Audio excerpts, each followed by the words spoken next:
de justicia climática en las negociaciones, que es donde va la pregunta, empieza ya antes de que se firmase el convenio marco. Ya hay asociaciones de países, los pequeños estados insulares, que se conocen como AOSIS, ya pusieron el tema antes de la justicia climática encima de la mesa. Y yo creo que la sociedad civil lo reivindica, lo aprieta, ¿no?, para que se vaya teniendo más en cuenta, pero personalmente yo creo que, aunque no se haya recogido como tal, sí que las negociaciones y los acuerdos alcanzados tienen este punto de justicia climática incorporado en el ADN. Quizá no tanto como nos gustaría o quizá con el resultado que nos gustaría, pero sí que está. El debate de justicia climática obviamente es consustancial a una toma de conciencia de que el cambio climático tiene unas responsabilidades diferenciadas, con una responsabilidad histórica de los países más emisores de gases de efecto invernadero, pero también un impacto diferencial en las comunidades que tienen ciertas características, por ejemplo, a nivel de ingresos, a nivel de discriminación histórica, a nivel de dependencia de los medios de vida de factores climáticos, por ejemplo, en la agricultura.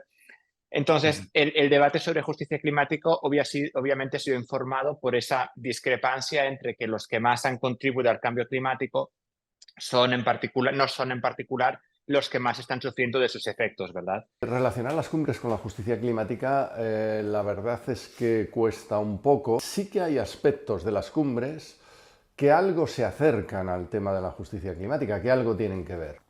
Pues ya desde las primeras se decía que la mitigación del cambio climático, lo que se entiende por mitigación es reducción de emisiones, básicamente, debían hacerla más los países ricos. O sea, no se les reclamaba a todos los países por igual una reducción de emisiones, ¿no? Bueno, eso se acerca a la idea de justicia climática. Otro aspecto que se acerca es lo que se ha planteado como adaptación, medidas de adaptación. Se sabe que el cambio climático se puede frenar reduciendo las emisiones, però ja no se va poder evitar del todo. Doncs jo crec que sí que és veritat que al llarg d'aquests 5 anys que porto treballant en el tema hi ha hagut un recorregut, no? Crec que fa 5 anys em parlaves de justícia climàtica i absolutament ningú sabia de què parlàvem. Per tant, hi ha hagut un recorregut. Sí que és veritat que, per exemple, el que veiem ara és que les promeses estan molt desproporcionades a l'acció real, no? Si abans dèiem que les promeses no eren suficientment ambicioses, ens trobem que estan 5, 6, 7 passos endavant del que poden fer. A la COP, per exemple, el que vam veure és que sí que és veritat que s'ha avançat en termes de justícia climàtica, perquè al final tot el que és pèrdues i danys és justícia climàtica, no? Pagar el que hem trencat, parar per reparacions i per tenir fons d'emergència és justícia climàtica, però s'ha perdut molt recorregut en mitigació, s'ha perdut molt recorregut en adaptació. Y claro, al final, justicia climática también es evitar, ¿no? Justicia climática es un concepto que es tanto algo que se habla desde los movimientos sociales y también en términos legales o en términos de políticas, ¿no? En la última cumbre, el COP27, hemos tenido bastante avance en relación con la justicia climática, en el sentido de que se ha reconocido que países en general del sur global han sufrido impactos del cambio climático más graves teniendo menos responsabilidad, o sea, teniendo menos contribución a las emisiones que causan el cambio climático. Entonces, esto se ha reconocido con unas mesuras de financiación que se llaman loss and damage, que significa que es un tipo de ayuda para que estas naciones pueden recuperar algo de lo que ya han sufrido. Les cimeres no estan tenint avenços significatius amb acords diguem-ne internacionals en els que es despleguin distribució de reparacions en funció de l'històric de càrregues climàtiques que ha generat cada economia, no? Històricament. A nivell internacional, jo que soc professora de dret internacional, hem de dir que les negociacions internacionals no són gens fàcils, són molt complexes, estem parlant de trobades de més de 190 estats a nivell internacional, tots abordant un tema molt complex, en el qual intervé elements científics, econòmics, socials, no? I d'una gran complexitat en què els interessos geopolítics evidentment estan presents, no solament dels estats, sinó també de tot el sector empresarial transnacional, que té un paper fonamental.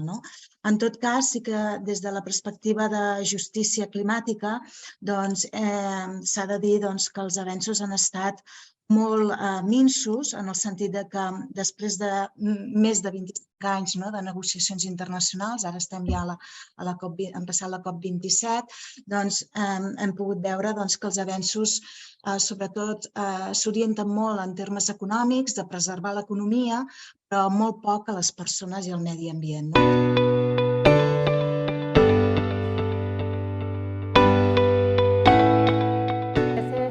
Enfoque me preocupa un poco, ¿no? Y es este vínculo entre migración y cambio climático. El riesgo que yo veo es un riesgo de securización de la temática migratoria y por lo tanto también de la temática ambiental, ambiental en general, no de cambio climático. La vinculación para mí entre cambio climático y migración no es una vinculación que, según los estudios que se están dando, sean de causalidad directa. Sí que hay factores indirectos, es un agravante, como toda la temática ambiental. Entonces, realmente cuando hablamos de migraciones derivadas de impactos del cambio climático, estamos hablando, digamos, de un conjunto de escenarios muy diferentes. Y todavía muchas veces, y nos indica la evidencia del IPCC, son movimientos internos, ¿verdad? Dentro de los países, por ejemplo, de las zonas rurales a las zonas urbanas. Entonces, el debate sobre justicia climática, en cierta medida lo que ha implicado, digamos, es poner en evidencia quizás una responsabilidad de los países que han contribuido más al calentamiento global, al cambio climático, de, por ejemplo, abrir pistas o abrir opciones de migración regular para personas afectadas por el cambio climático.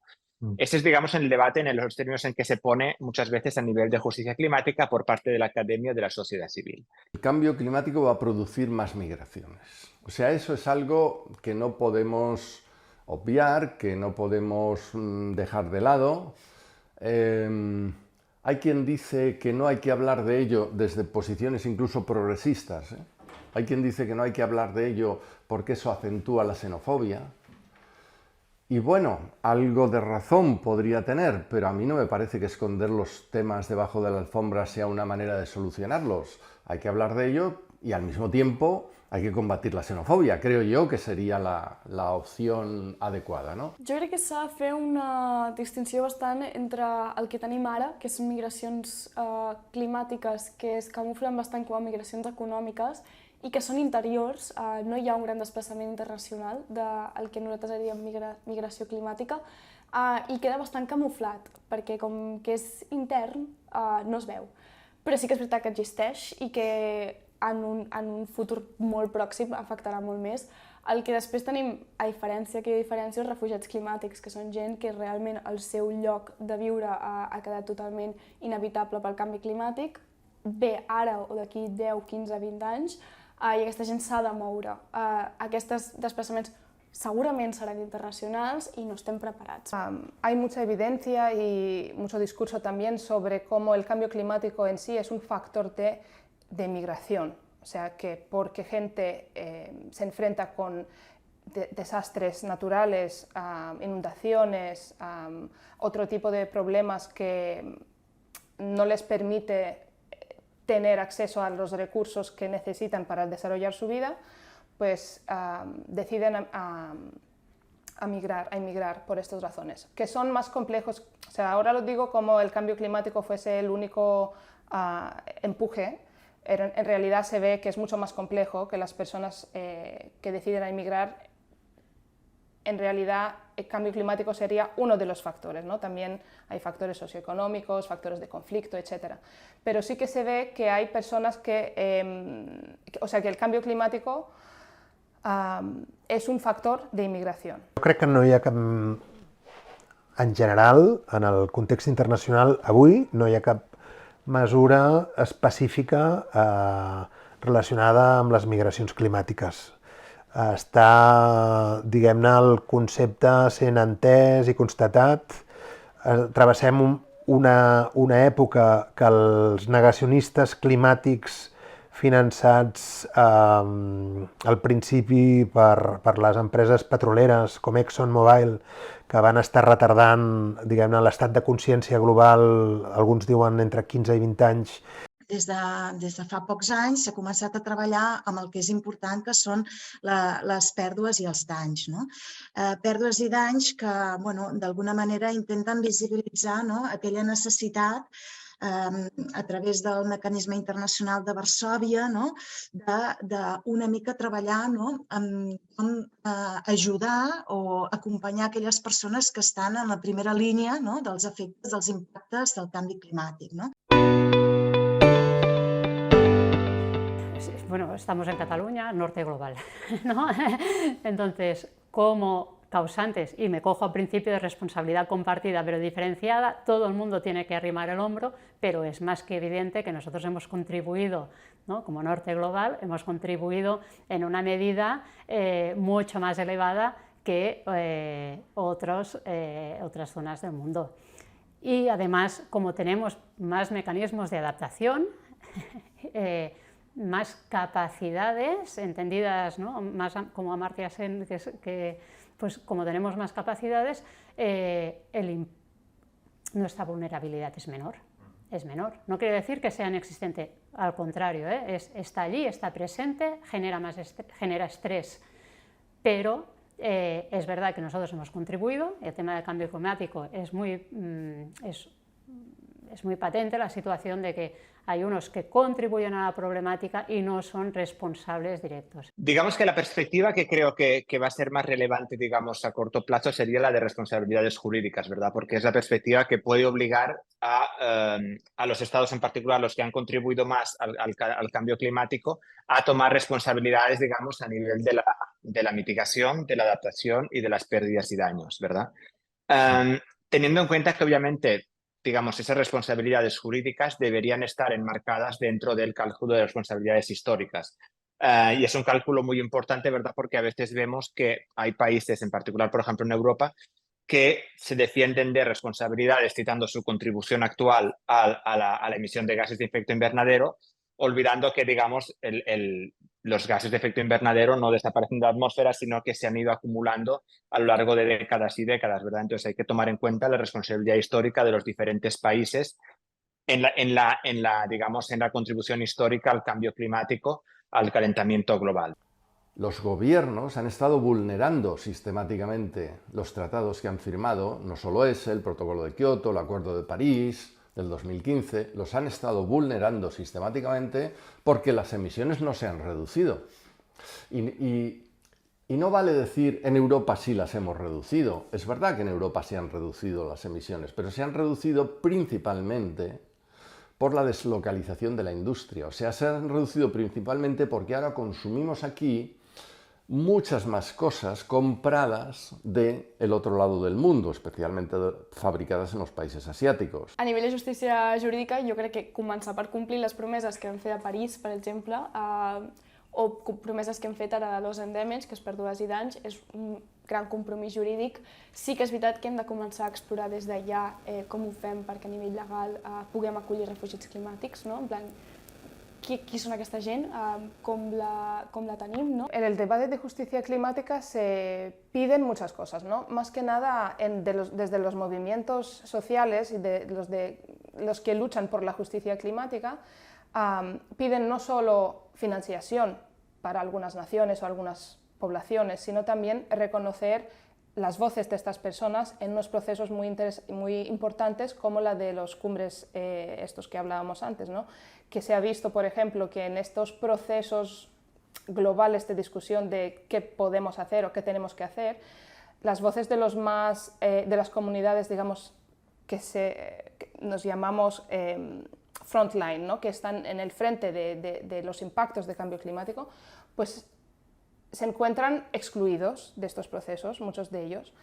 Entonces, se trata de una justicia participativa y de reconocimiento, como has dicho, ¿no? Reconocer su rol en estos procesos de toma de decisiones. Bueno, jo crec que estem veient algunes iniciatives jurídiques que tracten de denunciar, en alguns casos, empreses clarament generadores de gasos d'efectes hivernacle, com les petroleres o el sector automobilístic, i altres iniciatives que estem veient també a Holanda o a França de denunciar els governs per no prendre mesures que deixin una certa zona de seguretat a les generacions futures. Doncs, treballar tant en les causes, que seria doncs, tot el tema de la desigual distribució, no? La contribució del problema i com també aquesta desigual distribució doncs, ha fet enriquir aquelles nacions, no? Que més han alliberat, més han emès gasos d'efecte hivernacle. I, per tant, crec que això de la justícia climàtica que nosaltres utilitzem per visibilitzar que sí, hi ha una greu responsabilitat en la contribució, en les causes, però que també s'han beneficiat, no? S'han enriquit. No? Nosaltres tenim una situació privilegiada perquè hem estat vulnerant, no? Drets fonamentals.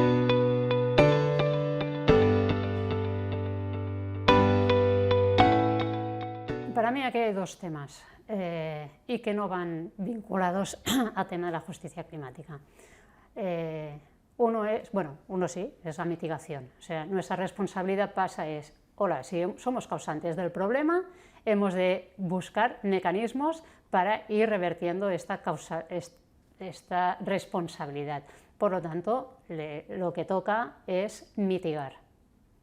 Ya, no hay más. O sea, no es cuestión de poner frases bonitas, sumarnos al carro con un greenwashing, ¿no? Sino que hemos de buscar políticas directas de mitigación. Un tema que me parece fundamental y es una prioridad crucial, creo, es la cuestión de la atribución al cambio climático, ¿verdad? Porque la ciencia ha avanzado mucho, pero todavía no necesariamente tenemos la información necesaria para vincular ciertas movilidades a procesos de cambio climático en particular, ¿verdad? Entonces, lo sabemos, por ejemplo, y hay una discriminación de los datos, por ejemplo, sabemos cuando las personas se desplazan por un gran evento climático como un huracán, ¿verdad? Sabemos cuántas personas más o menos, digamos, se desplazan debido al impacto de un huracán. No sabemos exactamente cuántas se desplazan debido, por ejemplo, a una sequía, ¿verdad?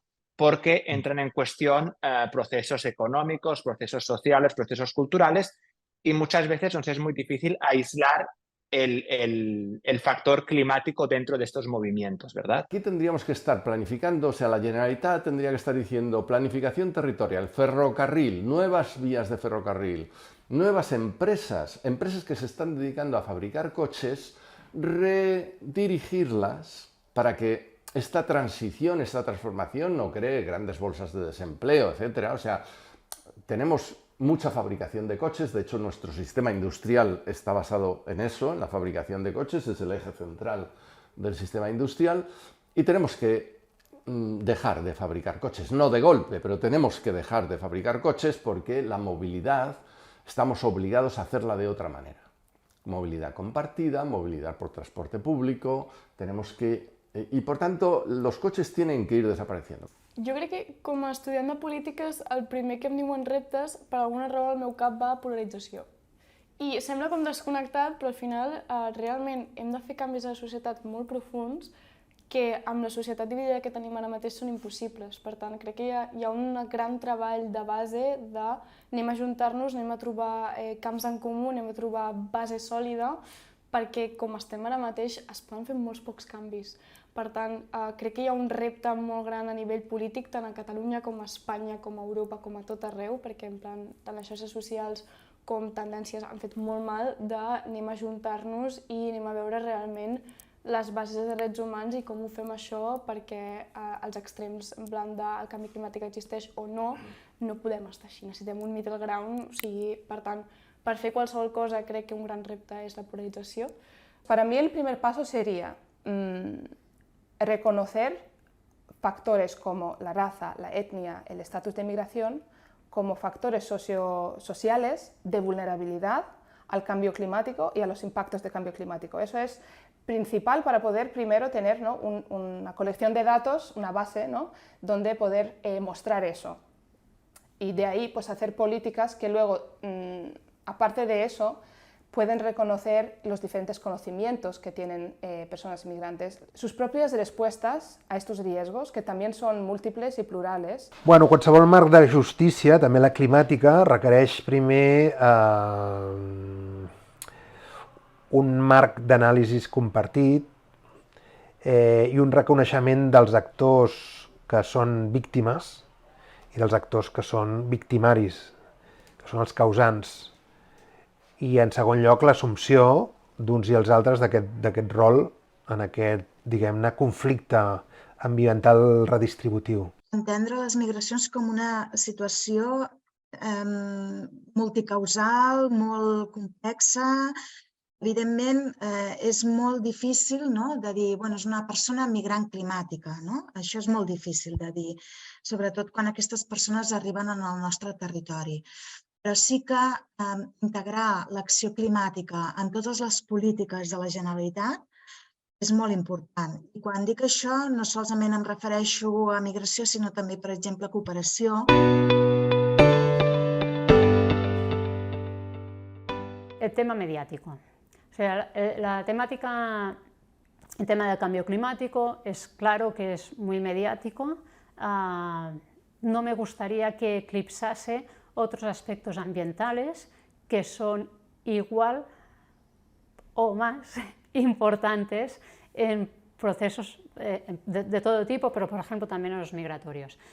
Y aquí me refiero al tema de la biodiversidad. El tema de la pérdida de biodiversidad hace años que ya sabemos que estamos en esta emergencia, que no tiene el foco, que no sabemos ni cómo plantearlo y que no solo nos ayuda tener una biodiversidad, tener unos ecosistemas sanos, no solo nos ayuda a mitigar el problema, sino nos ayuda a adaptarnos al problema. La necesidad de una campaña de socialización, para mí, digamos, depende del conocimiento que se tenga del tema, ¿verdad? Y muchas veces cuando hablamos con contrapartes, con comunidades afectadas, todavía, digamos, hay bastante desconocimiento de los temas de justicia climática y de movilidades climáticas, pese al trabajo que están desarrollando las comunidades y la sociedad civil en particular y la academia en ciertos aspectos.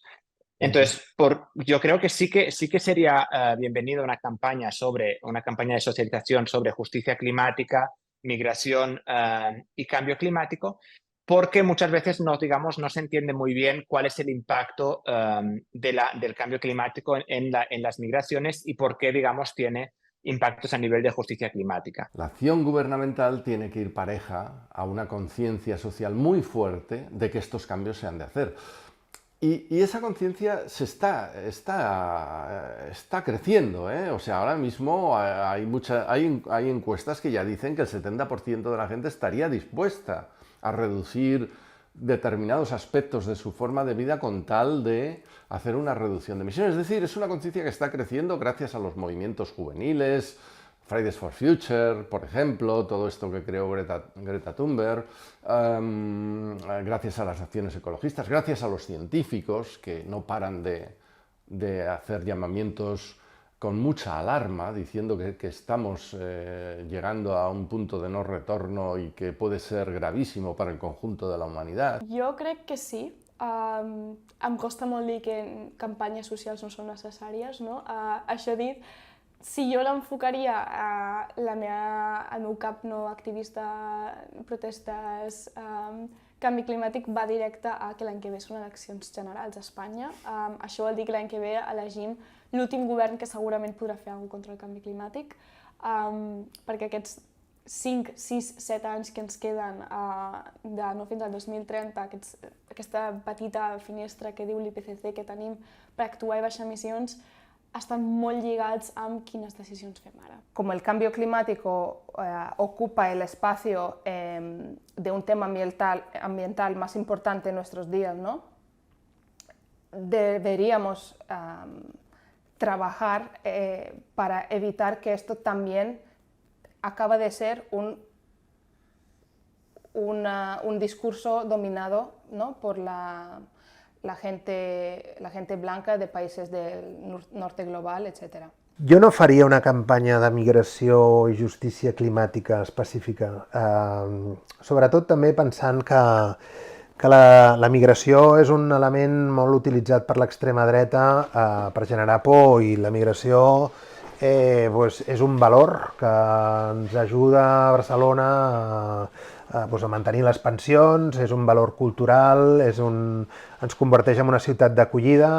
Actualment hem sobrepassat el 30% de veïns i veïnes de Barcelona que han nascut a l'estranger, no fills de migrants, sinó migrants de primera. Per tant, som una ciutat que ens hem convertit mestissa, que ho ha de ser, és un valor positiu. Llavors, la migració vista com un problema, perquè, diguem-ne, és l'enfocament. Justícia climàtica genera migració i, tot i que és cert, ens sembla que és, diguem-ne, posar-li la pilota amb safata als arguments, diguem-ne, més nacionalistes, xenòfobs. Crec que era molt important incorporar la veu de les persones migrants, de les persones que s'havien vist afectades en primera persona, perquè jo creia que jo soc una investigadora i parlo des de l'abstracció, però que no podia arribar a la gent sense explicar de primera persona el que era el sentiment de pèrdua davant d'un esdeveniment, un fenomen climàtic extrem.